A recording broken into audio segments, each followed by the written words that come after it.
आमिर साहब, अगर वाकई पीटीआई का असर कम हो रहा है, पीटीआई के पास वे टू गो क्या है? क्या अभी भी एहतजाज, सड़कें गर्म करना एक बड़ा ऑप्शन के तौर पर मौजूद है कि कोई बयानियां दे सकेंगे, या हल निकालने की तरफ बढ़ना चाहिए? ना कभी था जी और ना कभी है ये जो एहतजाज का रास्ता। ये पीटीआई का पहले ख्याल था कि ये एक रास्ता है जो जिसके जरिए आगे वो निकल सकते हैं।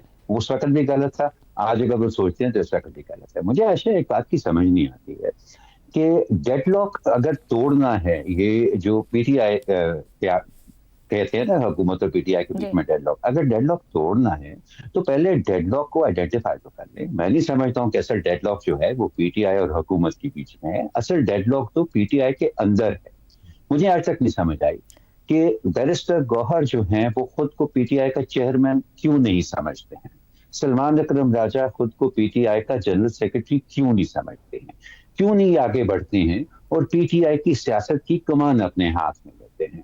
ठीक है, समझता हूँ कि इनके आसपास शरारत करने वाले बहुत लोग हैं, लेकिन उनको जवाब दे सकते हैं ना। ये उनसे कह सकते हैं कि भाई हमारा इमरान खान लीडर है ना, हमें उसको संभालने दें। आप जो हैं जिनका जो ये कहते हैं कि नीचे ये बात इमरान खान से शुरू होकर इमरान खान पर ही खत्म हो जानी चाहिए, सियासी जमातों का ये ना तो मंशूर होता है और ना ही उनका ये तरीकाकार होता है। तो क्यों नहीं वो, और अगर चेयरमैन और सेक्रेटरी जनरल ये स्टैंड ही नहीं ले सकते हैं तो फिर तो बात कहां गई और कहां से शुरू करें? ये डेडलॉक है ना आयशा, कि वो लोग जो है उनमें वो खुद एतमादी ही नहीं है, उनमें आगे बढ़ने की वो सलाहियत ही नहीं हमें नजर आ रही कि वो कहें कि एक पार्टी है। ये सिर्फ एक फिर तो बात वो चली गई ना तंजीम है, ना जमात है, ना हायरार्की है। एग्जैक्टली जिसकी हमायत है, लेकिन अवामी हमायत है ना। अब उस अवामी हमायत को आप या तो इस एक बंद गली में झोंक सकते हैं, उसको धकेल सकते हैं जो उसका अभी तक तो कोई रास्ता नहीं निकला जिससे, या फिर आप उसको इस्तेमाल करके आप पार्टी की पॉलिसी तय करें, आप हुकूमत के साथ एंगेज करें, आप हुकूमत की पॉलिसीज के साथ एंगेज करें और आप अपने आगे को बढ़ने के लिए एक सियासी रास्ता निकालें।